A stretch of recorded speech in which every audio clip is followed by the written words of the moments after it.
She's different. Throughout the evening, I couldn't help but notice two men lingering around. They were seated at a booth, and occasionally, one of them would walk over to chat with other patrons while his companion stayed behind, sipping on his drink. The approach was usually made towards tables of women. After a brief exchange, the man would sometimes show them something from an envelope. It was hard to make out if they were documents or photos. I assumed they were peddling something, quite surprised that the establishment hadn't intervened.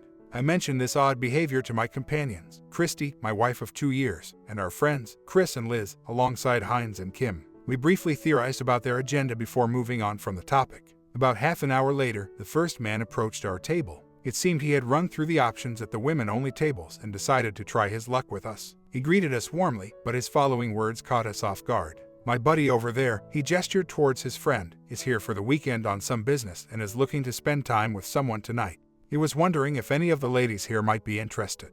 His audacity left me speechless, bold enough to solicit in front of their partners. I was about to retort when Liz spoke up.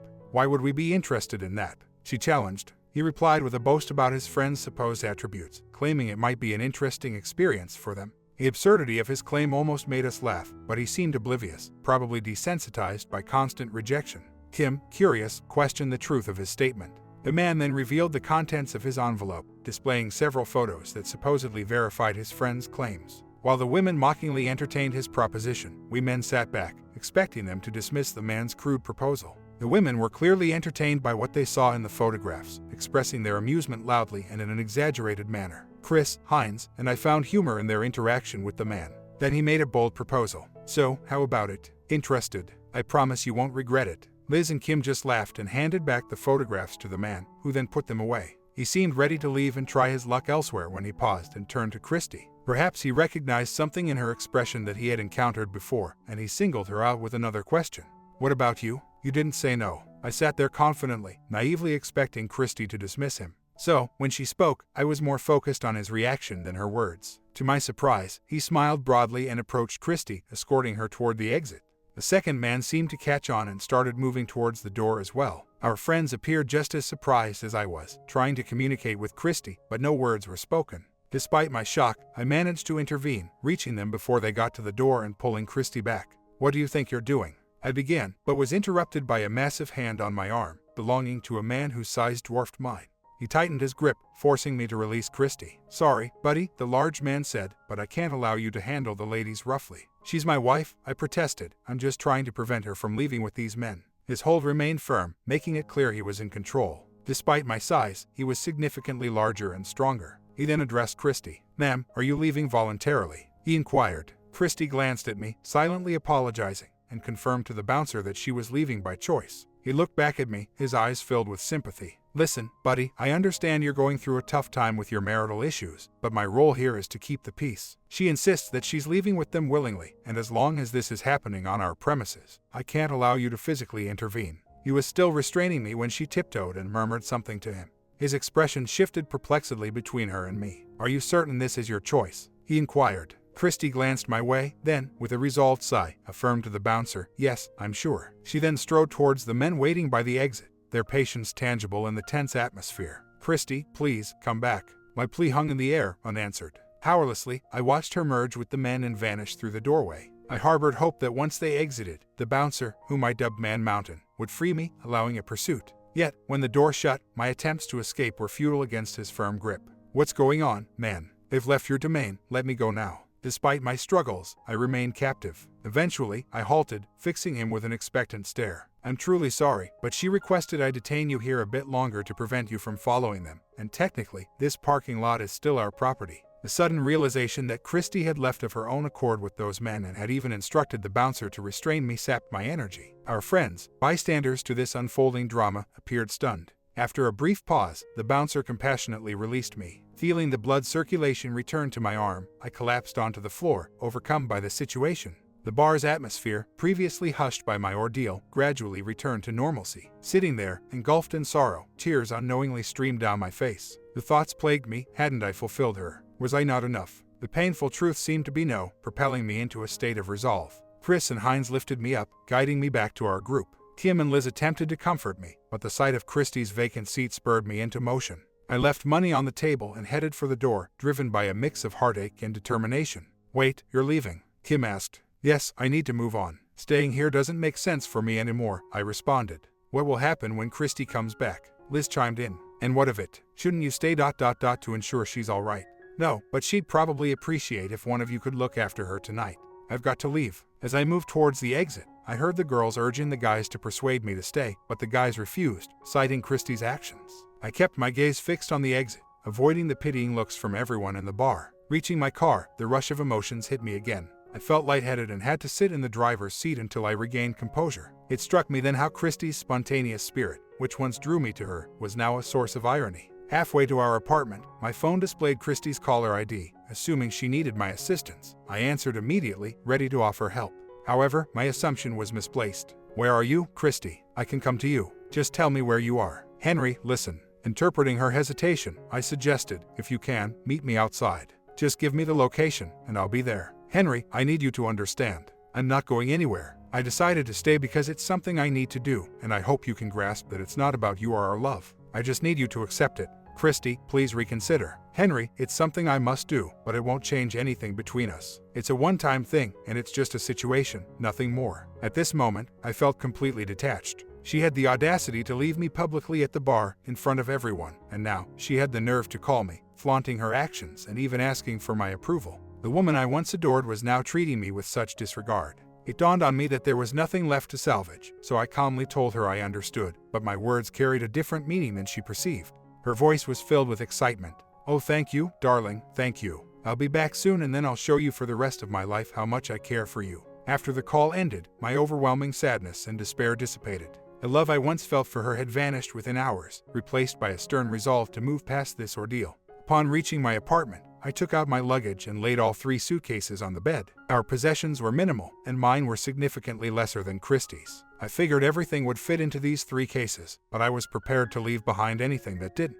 I proceeded methodically, not intending to vanish hastily. In fact, I was almost eager for her to experience the same agony I felt when she left the bar. That could only happen if she was there to witness my departure. 2 suitcases were already packed, and I was halfway through the last one, contemplating whether I might actually have to wait for her, when the front door opened and closed softly. Realizing I was still awake, she called out to me. Did you have a good time? I asked, my tone less sarcastic than intended. Oh, absolutely, she replied, seemingly oblivious to the tension.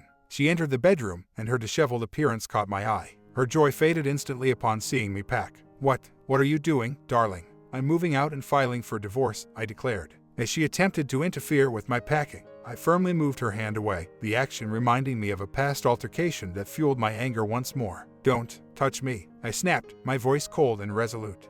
But Henry, you said you understood that this was just a one-time thing I needed to experience, and then I'd be completely yours. No, what I grasped was that you were determined to be with those guys regardless of my feelings or objection, so discussing it further seemed pointless. You went ahead with both of them, didn't you? Not just the one you mentioned. Yes, I did. It seemed unfair not to, given the circumstances. Of course, we wouldn't want the guy interfering in our marriage to feel left out.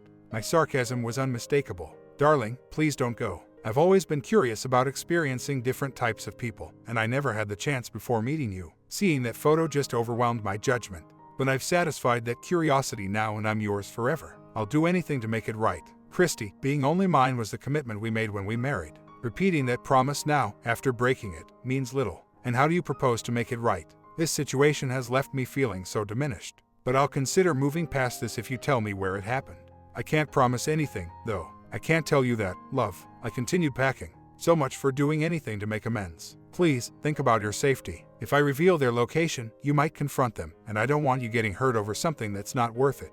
It's my call to make, Christy, not yours. So, the hotel and room number. I can't, honey. I vowed to protect you, even from your impulses. I can't let you endanger yourself. So you protect me from everything but your own actions, it seems. That hit the mark. All right, Christy, this was your choice. I went on with my packing as Christy tried to make me stay, arguing it was just a physical thing and that her feelings for me hadn't changed. When she finally resorted to saying it meant nothing, I realized I was done listening. Well, it truly mattered to me, Christy. Our intimate moments were so important to me. I never realized you valued them so little. You were unique to me in that way, and you just threw it away. And in the most embarrassing manner, no less. We were with our closest friends, for heaven's sake. I get that, darling, and I'm really sorry. I promise it won't happen again. I just lost control for a bit. But I've done it, and now it's out of my system. But what else is there? What do you mean? What haven't you done yet that you might need to someday? What's next? Christy, I can't believe you did what you did. The whole bar looked at me with pity and disgrace while you just walked out without a second glance. By this point, she was sobbing. If I had looked back, I don't think I could have done it, but I was resolute. But please, darling, don't leave me. I love you so much. If that's your way of showing love, I want no part of it. Even if you had told me where to go, I wouldn't have stayed. Maybe one day I can forgive you, Christy, but I'll never forget what you did and, more importantly, how it made me feel. It took me 2 trips, but I got my suitcases into my car and drove off. When I returned the second time, Christy was still on the floor. All she could do was look up at me as I entered and whisper, "Please, don't go, darling. Please." Despite everything, what she had done, I still felt terrible leaving like that. It didn't change my mind, but the guilt was there. I guess it was because, even though being with her was impossible, I still loved her deeply. Update: waking up in the hotel, I felt completely thrown off. I must have been more exhausted than I realized, crashing hard after the day's stress. It was almost noon by the time I opened my eyes. Luckily, I had paid for an extra day, but I knew I couldn't afford to stay long term. Financially, it was untenable, and I needed a more permanent solution. The lease on the apartment I shared with Christy still had 3 months on it. Juggling that cost along with finding a new place seemed impossible. Our financial situation was tight, with only our cars and some basic furniture to our names, none of which I was particularly fond of. I was reluctant to drag our friends into this mess, but Chris and Heinz had been my pillars long before marriage entered the picture. They, along with their spouses, had sent numerous messages, advising caution and offering support. Chris's message stood out, extending a helping hand. I reached out to them and spoke with Liz, who offered their guest room but insisted on transparency with Christy. She emphasized understanding and civility despite the circumstances. Agreeing to Liz's conditions, I moved into their guest room the following day. My boss was understanding, allowing me some time off to settle in, which I compensated for by working late the same evening. That night, returning to Chris and Liz's home, I was seeking solace and rest but was met with an unexpected encounter. Christy was there, pleading for a conversation, expressing her struggle without me. I was firm in my decision, feeling overlooked and disrespected. Her apologies and pleas for reconciliation felt heavy, but my hurt was profound, driven by betrayal and lost trust. The night was about reclaiming my dignity, something she hindered, leaving me to ponder the remnants of my feelings for her and our future. Christy, battles have been fought over less foolish choices than yours, and honestly, I don't think you grasp the depth of the pain you've caused me. I promised Liz I'd remain composed around you, but I've reached my limit. I need you to go, right now. Christy lowered her head and slowly walked away. In the living room, I waited while Liz caught up with her in the kitchen. They embraced and exchanged whispers, then Christy departed, pausing at the door just long enough to look back and say she loved me before disappearing. Overwhelmed, I sank into the couch. Liz sat beside me, and Chris lingered at the hallway entrance, unnoticed until then. You handled that well, Henry. Thanks for being as gentle as you could. It must have been tough. I don't deserve this, Liz. I'm a decent man, and I did my best to make her happy. I shouldn't have to endure this. No, you shouldn't, and despite her actions, she's in pain too. She didn't expect you'd end things over this. What did she think would happen? She expected you'd be upset, but hoped it would pass. She thought you'd be angry and that she'd have to work hard to prove her love to you, perhaps ending up causing you more pain in the process. Did she really think about this beforehand? Did she consider how much she could push the limits? Not exactly, Henry. It was more of an afterthought. What has she shared with you, Liz? She expressed the same to you, that the allure was overwhelming for her at the moment. It clouded her judgment, making her act out of character. That infuriates me. Was it at least regrettable? Do you want the honest truth, or just what's easier to hear? That pretty much answers my question. Forget I asked. However, Henry, despite her claims of the experience, she insists it wouldn't compare to what you two have. It was a one-time mistake, but it doesn't justify it. Yet she chose that over us, over me. But she was unaware of the consequences of her actions. Indeed, every choice carries its own outcome, even when we're blind to what that might be. You've got a point. Even later, when she had time to think it over, she believed we could move beyond it. She assumed that if she downplayed the whole thing, treating it as a trivial affair, you'd eventually forgive her. Kim and I hoped for that too, but Chris and Heinz were skeptical, and it seems they were correct. They understand me well, Liz. I can't find a way to look past this. Her actions were intentional, making her exit right in front of me, ensuring I couldn't follow. Then, she called, seeking my approval. She ignored every sign of my discomfort, choosing to overlook my feelings time and again. I get that it might seem deliberate, but maybe she wasn't thinking clearly. Haven't you ever acted on impulse, not fully considering the consequences? Liz, I appreciate your support for her. It's natural, given your friendship, and I wouldn't expect anything different. I'm here for you too, Henry, and I understand how deeply you care for her. However, this situation isn't as simple as when I neglected my studies for video games. We're adults, and it should be clear to anyone that actions like hers have serious repercussions. Intellectually, I agree with you, but emotionally, I can't help feeling that you two are meant to be. If you could find it in your heart to forgive her, perhaps you could find happiness again. Maybe, Liz, but it's more likely that I'd always be anxious about the future, fearing another incident like this one, given her impulsive tendencies. I can't live in constant worry. She chose her path, and now I must choose what's best for me. I need some rest, if you'll excuse me. As for the story with Christy, it unfolded as expected. I acknowledge her attempts to reconcile, but I remained firm in my decision. The struggle was real, despite my enduring feelings for her. Divorce meant losing not just a partner but also the shared dreams and future we envisioned.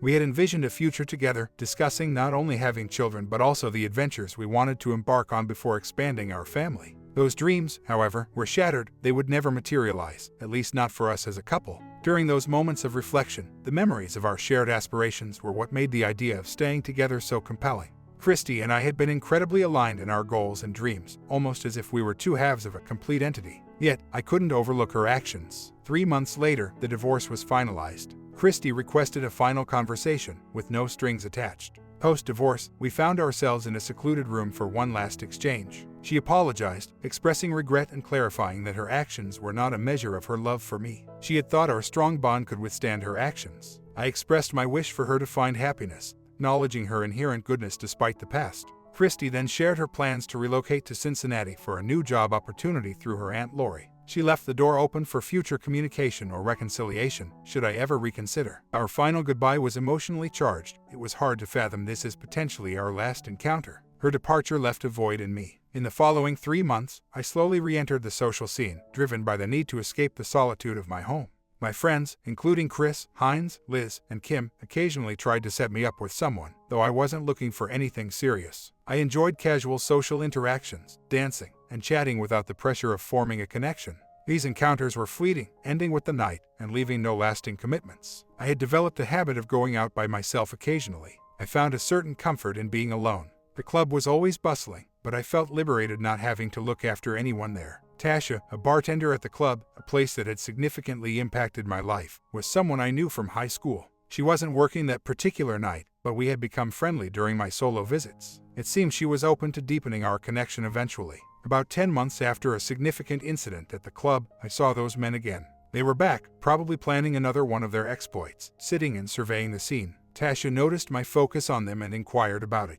"Why are you looking at Desmond and Richard so intently?" I was taken aback to hear her use their names. "You know them? Of course, they're regulars." "Do you?" "Not really. I thought they were just visiting for business." "They actually work at the warehouse downtown, close to the freeway." "So they're locals?" "Yes, they've been around for a while. They seem to come here often, mingling with the crowd." Tasha's candid remarks took me by surprise. I didn't know this place was known for socializing. It doesn't seem like many single women come here. Well, we get a fair share, usually in groups. But those guys aren't choosy. They seem to prefer the company of the unavailable ones. I struggled to maintain my composure, trying not to show too much interest in the conversation. "It sounds like a delicate situation. I wonder how the husbands feel about it." "I'm not sure they ever find out. It doesn't seem like the kind of thing people would openly discuss, and I doubt the wives are sharing those details with their husbands. Of course, there might be exceptions. From what I've gathered, it's usually kept under wraps. It doesn't seem to bother you much." "Well, I don't see it as a big issue. The wife enjoys a bit of excitement, and the husband remains unaware, so it seems harmless. If she's out, she wouldn't be with him anyway, so nothing changes for him. Plus, I guess the husbands might unknowingly benefit from their wives feeling guilty afterward." As she spoke, I realized we were not on the same page morally. Her casual acceptance of others' secretive actions made me suspect she wouldn't hesitate to do the same. That realization dimmed my interest in her. Tasha kept talking as I stayed silent. "They only did something like that once when the husband was around. It nearly escalated to violence, so they haven't repeated that. Thankfully, Victor was there that night. I heard the wife even asked him to distract her husband so she could slip away with those men." I turned to her slowly, my expression revealing my shock. "Yes, that did happen." Her realization dawned as my face must have conveyed the gravity of the situation. She covered her mouth in shock. "Oh my goodness, Henry, that involved you and Christy, didn't it? I'm terribly sorry. I knew she was unfaithful, but I didn't connect the dots." She trailed off, at a loss for words. I left the bar, pulled out my phone, and made a call to set things in motion, reflecting on the situation. It became clear that Christy had been misled into thinking her actions were inconsequential, driven by the fleeting thrill with those strangers. Noticing a particularly flashy Cadillac in the parking lot, I felt certain it belonged to them, a clear sign of their presence. Since they hadn't started their night out, I figured I had a while before they showed up, unless they found what they were looking for quickly. I'm not sure what went down inside the club, but it took them nearly an hour to come out. with a new acquaintance in tow. My hunch about the car was right, and I was leaning on the driver's side door when they arrived. "Hey man," Desmond said, taking the lead for the pair. "Can you move away from my car?" I ignored him, turning my attention to their slightly unsteady new friend. Despite the potential consequences of her actions, I didn't want to see her get hurt, and I doubted her husband deserved any trouble either. I could spot her wedding ring from my position. My words to her were firm and clear. "Listen, it might be best for you to head home, back to your husband, you know, the one you committed to." I'm not sure what went through her mind, but after assessing the situation, she heeded my suggestion and returned to the club, ignoring Desmond and Richard's protests. Once she left, the two men were visibly annoyed and confronted me with frustration. "Why did you scare her away?" Desmond complained. "She wasn't yours to claim. She made a promise to her husband, and I merely reminded her of that." "Do I know you?" he asked, squinting at me. "We've met before, quite some time ago, about 10 months. Desmond wasn't slow to catch on. Recognition dawned on him. "I remember now. You're her husband, the one she was sneaking around with. So, where is she now? I wouldn't mind reconnecting, especially since you disrupted our evening." "Sorry, but she's far from here now." "Oh, did you two split?" "That's too bad," he said insincerely. "Well, they say once you go black, you never go back, right? I guess once she did, I had no interest in going back, but that would have been the case regardless of the situation. So, what's this all about? You two think you deserve some sort of retaliation. Believe your luck's going to turn against the two of us." They began advancing towards me, their motives unmistakably hostile. "Probably not, but I don't plan to confront you by myself." They were so fixated on me that they failed to notice my companion sneaking up behind them. Suddenly, each of them was restrained by 3 of my friends. They attempted to resist, but Hines, with his impressive strength, and Rick, just as formidable, quickly subdued them, forcing them to kneel with their hands secured behind them, their confidence visibly drained. "Listen, we just made a suggestion, that's all. It was her choice to agree. We didn't coerce her. She's the one you should be upset with, not us." "Oh, I was upset, but I've resolved that issue. She's no longer my concern. However, you and those like you are a scourge on society, and I'm here to ensure you can't harm anyone again." "Let's move them out," I instructed. My team lifted the 2 culprits into Jed's truck, binding their feet and fastening them to prevent any escape attempts. About an hour later, we reached a secluded area near Jed's family farm, hidden deep within a dense grove far from prying eyes. The men hauled our captives out, showing little concern for their well-being. I took a moment to relish the fear in their eyes, a fear they probably hadn't anticipated when they embarked on their reckless endeavor. "So," I began, my tone deceptively cheerful, "how do we effectively deal with your predatory behavior? Ever play golf?" No, never," Desmond replied, visibly confused. "Well, Desmond, in golf, players complete 18 holes, but not simultaneously. Eventually, the leader finishes and sets his score, while others are still playing." "So what?" he asked. "This means the leader is done but can't change his score, just waiting to see if anyone else beats it." "Get it? I suppose so, but why are we discussing this?" "I've been pondering how to teach you two a lesson. Initially, I thought about physically maiming you as a symbolic gesture of your misdeeds, then letting you go." They were visibly shocked by my suggestion. I pressed on. "But that could backfire, especially if you chose to report the incident. After all, a visit to the hospital would raise questions, wouldn't it?" There was a general nod of agreement from the group, though Desmond and Richard were conspicuously quiet. "Alternatively, I'm considering a more final solution to ensure silence. After all, secrets are well kept by those who can no longer tell them." Desmond looked terrified by this idea, while Richard's expression implied he might prefer oblivion over living with his ego wounded. It's said that some men's pride is closely linked to their masculinity, but this is excessive. "Hey, come on, we were just making an offer. You can't seriously consider such extreme measures over a trivial matter." "Desmond, you're not improving your situation. I've already dealt with her. Now, my attention is on you. I'm fed up with individuals who think they can entice committed women without facing repercussions. It's time you learn that actions have consequences, and perhaps others will think twice if you're made an example."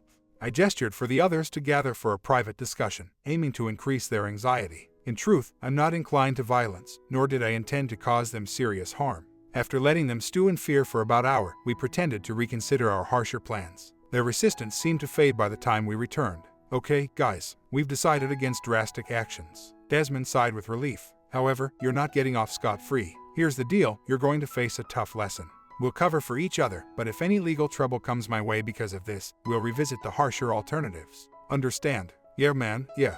We'll keep it quiet, man. And I assure you, we'll be keeping an eye on you. With the information from your driver's licenses, we know where you live and your workplace. If any of my numerous friends spots you bothering married women again, consider it over. You can mingle with whoever you want, just steer clear of married women, or you'll regret it. Any questions? Is there any way to avoid trouble? Anything at all?" At that moment, a mischievous thought crossed my mind, and I decided to give them a chance. It wasn't much of a chance, but still a chance. Sure, Desmond.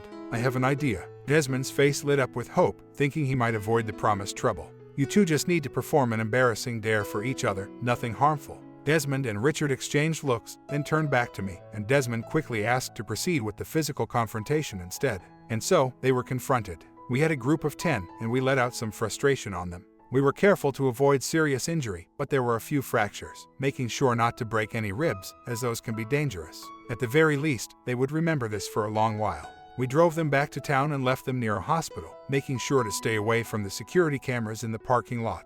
The next morning, the incident made the news, described as an attack by unknown individuals, possibly a botched robbery, according to the interviews with the two men. The investigation stalled when they claimed the attack was random and they didn't recognize the attackers. A year has passed since that tumultuous night. Surprisingly, I've managed to maintain some trust in women, although it's been challenging. I've heard that Christy has started seeing someone new. It's still early days, but it seems promising.